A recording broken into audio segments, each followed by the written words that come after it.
Assalamualaikum dan selamat sejahtera. Saya Azlinda binti SCPG yang mengambil kursus Sejarah Sosioekonomi Malaysia daripada kumpulan B.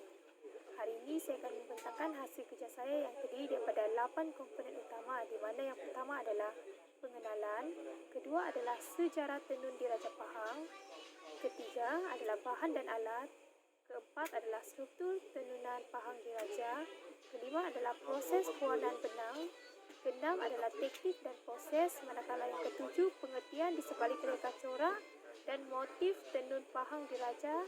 Yang terakhir adalah kesimpulan.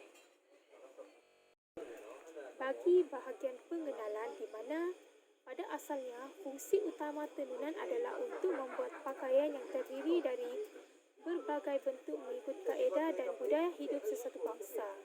Justru itu, tenunan Melayu sejak awal lagi adalah bertujuan untuk membuat pakaian.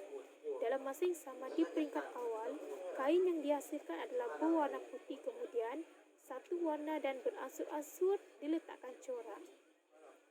Kemudian, seni tenunan di pantai timur khususnya Pahang telah berkembang luas sejak tahun 1838. Perkara ini juga telah dibuktikan melalui catatan pengembaraan Abdullah Munshi yang turut menggambarkan ekspor kain sarung sutera dan import benang sutera di negeri-negeri tersebut.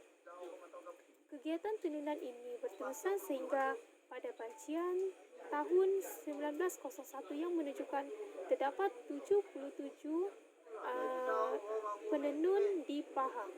Justru itu, kegiatan tenunan di Pahang pada tahun 1838 hingga 1901 mempunyai sejarah perkembangannya yang tersendiri.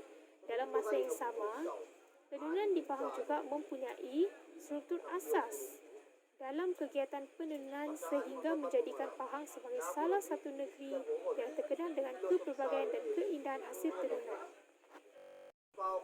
Pada bahagian kedua iaitu sejarah tenun di Raja Pahang, di mana sutera tenunan Pahang berasal dari orang-orang Melayu berketurunan Bugis. Apabila Belanda menawan Madagaskar Pulau, mereka mencari perlindungan di Kepulauan Riau, Indonesia, dan kemudian mereka berhijrah ke Pahang untuk mengelakkan pergaduhan dan peperangan di Riau. Seorang pegawai tinggi Bugis yang dikenali sebagai Tun Tuan Keraing Aji adalah salah satu dari orang-orang pelarian yang datang di Pahang pada tahun 1722 dan beliau menetap di kampung Makassar Pekan. Bukan itu sahaja, beliau turut fasih dan benar-benar berpengetahuan dalam tenunan sutera. Beliau juga dalam mengajikan karya seni fabrik halus dan pakaian, serta dikumpul kain halus dan pakaian dari pelbagai bahagian Indonesia. Sebagai seorang penenun yang berpengalaman, beliau dianggap sebagai perintis reka bentuk dan corak tenunan sutera dan pelbagai proses yang ramai kaum wanita kampung tersebut di kawasan sekitarnya. Tetapi yang lebih penting, beliau menyumbang ke arah ciptaan corak dan reka bentuk yang baru untuk kain.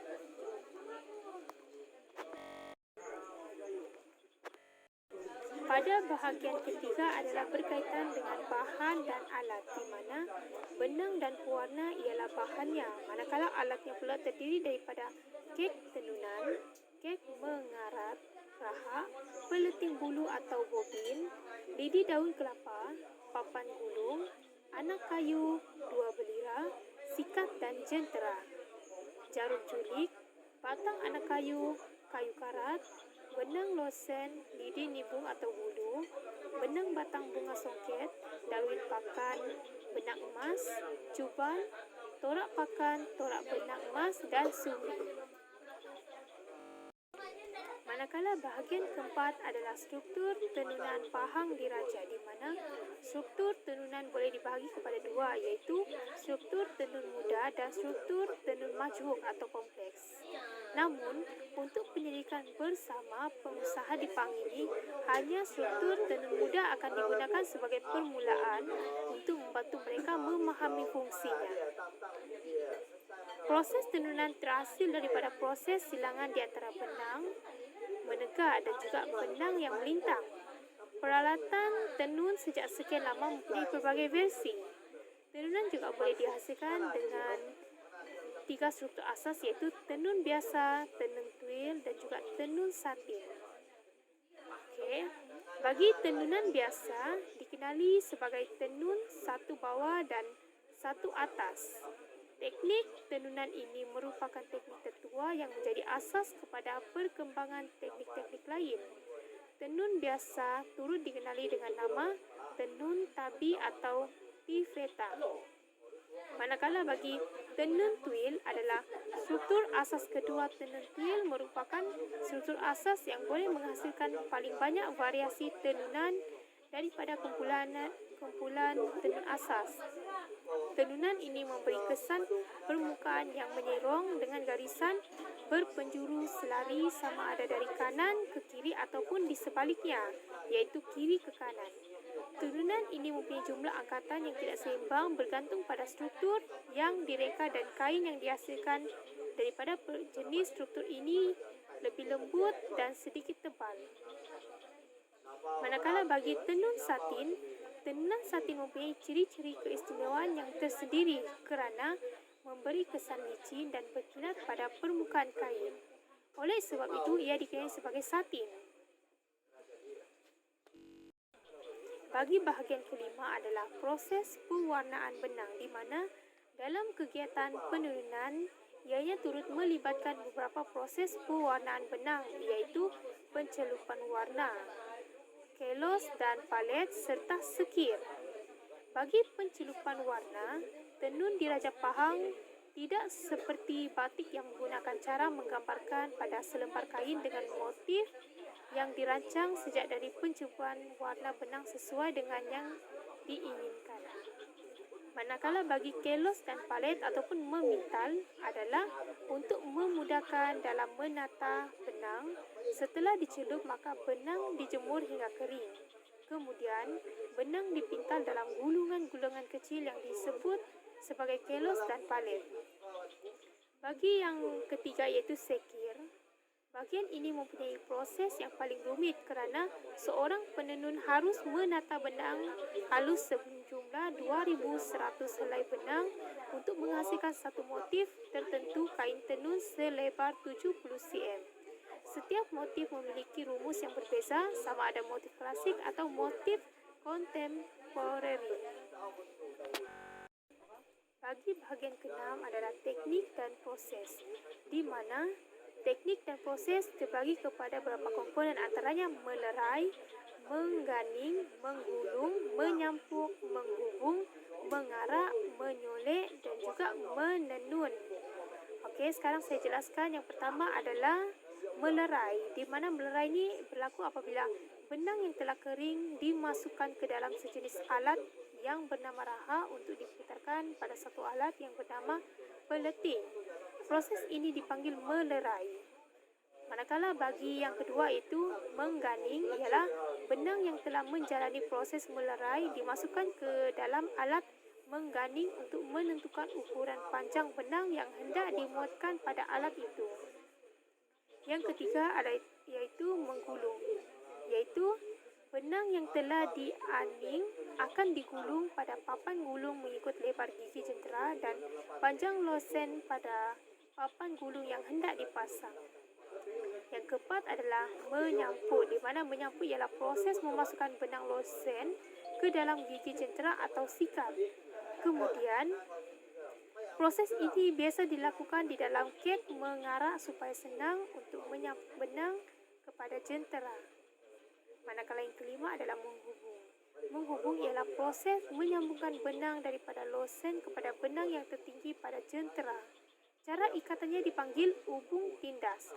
Proses ini bertujuan menyambungkan benang losen untuk menenun. Yang keenam adalah mengarak. Mengarak adalah kerja yang dilakukan setelah proses menyampuk, di mana mengarak dilakukan dengan melilit benang asing atau benang karat kepada kayu karat termasuk benang losen. Yang ketujuh, menyolek, di mana kerja menyolek bunga merupakan kerja yang paling rumit dalam proses menenun kain songket.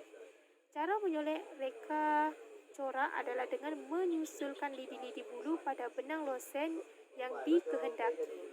Biasanya, kain songket ditenun dengan teknik tekat 3 atau tekat 5. Setiap 5 unit benang losen, satu benang alas ditolak ke bawah dan benang-benang alas ini disengkang pula dengan belira. Setelah benang losen berada di atas, barulah kamu boleh menyolek dalam pelbagai corak pada benang losen dengan menggunakan lidi bulu. Yang terakhir iaitu menenun. Menenun adalah proses terakhir, iaitu benang losen dipakai oleh benang pakan untuk dijadikan kain. Bagi kain soket bercorak penuh, benang emas dilayarkan melalui torak benang emas untuk menghasilkan sulaman motif bunga atau hiasan reka corak yang penuh. Manakala bagi kain soket corak melintang atau corak bunga bertabur, benang emas dilayarkan melalui cubaan untuk mendapatkan motif-motif yang dikehendaki.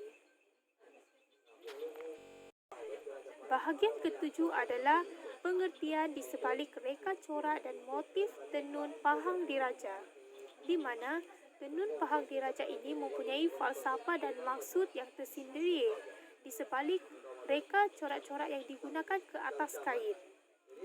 Yang pertama adalah corak tubok sekampung, di mana ianya merupakan jalur halus sepit udang bertindih di antara satu sama lain. Pembagian warna benang memerlukan penelitian dan kecekapan seseorang penenun. Jalur halus sepit udang ini merupakan elemen terpenting di dalam membezakan kain tenunan ini berbanding tenunan yang sedia ada. Corak yang kedua iaitu corak selumbar nibong, di mana jalur pengapit yang terdapat pada rekaan kain tenunan ini membahagikan ia kepada dua warna bertentangan. Keseriannya tampak jelas pada motif selambar yang terkandung di dalam jalinan serat dan benang yang telah dijalin halus. Raja yang ketiga adalah corak Pahang, di mana pemilihan warna yang digunakan adalah tidak melebihi daripada 2 dan hanya muka kain yang menjadi penyeri tenunan ini. Jalur pengapit di tengah menyerlakan lagi reka corak kain ini dan ianya masih diminati sehingga ke hari ini. Warna hitam dan putih melambangkan bendera negeri Pahang Darul Makmur yang berdaulat. Keempat adalah corak batang pinang. Corak ini diperhalusi lagi dengan jalinan benang emas. Sentuhan limar pada kaki kain bersilangkan dengan warna kuning. Reka corak ini jika diteliti seakan-akan batang pinang yang tegak berdiri. Kebiasaannya, reka corak ini menjadi pilihan golongan atasan. Yang kelima adalah corak bunga cengkih, di mana jejalur halus dan kasar dengan motif bunga cengkih berwarna keemasan yang mempersonakan menghiasi kain tenun ini. Yang terakhir adalah corak anak lebah, di mana jalur kasar dan halus iaitu sebanyak 20 menyerikan permukaan kain tenun ini dengan 4 pilihan warna benang yang berbeza. Jika diteliti, ia seperti sekumpulan anak lebah sedang merayap dan bersembunyi di sebalik serat. Pada bahagian terakhir iaitu kesimpulan, di mana kain tenun Pahang Diraja adalah kain autentik warisan orang-orang Melayu negeri Pahang yang berkembang seiring dengan kain songket. Kain ini ditenun cantik menggunakan serat semula jadi iaitu setera dan kapas dengan diselit benang emas dan perak sebagai sebahagian dari ragam hiasnya. Ciri khas yang membentuk motifnya nyata berbeza dari songket. Motif colek hanya dibuat secara bertaburan dan kadangkala sebagai garis halus penyeri jalur melintang dan menegak juga berbeza dengan menggunakan benang emas dan perak. Kain tradisi ini diwarisi dengan didominasi oleh corak asal yang kosong, berjalur dan berpetak. Jadi secara keseluruhannya, proses membuat pakaian dari kain tenun ini memerlukan perancangan yang teliti seperti yang dibincangkan dalam artikel ini, di mana ianya bermula dari seurat benang yang dijadikan kain sehingga ianya siap menjadi sepasang baju yang menarik. Jadi saya rasa itu sahaja yang saya dapat bentang mengenai hasil kerja saya. Saya ucapkan terima kasih kepada semua, terutama kepada pensyarah saya. Sekian, terima kasih.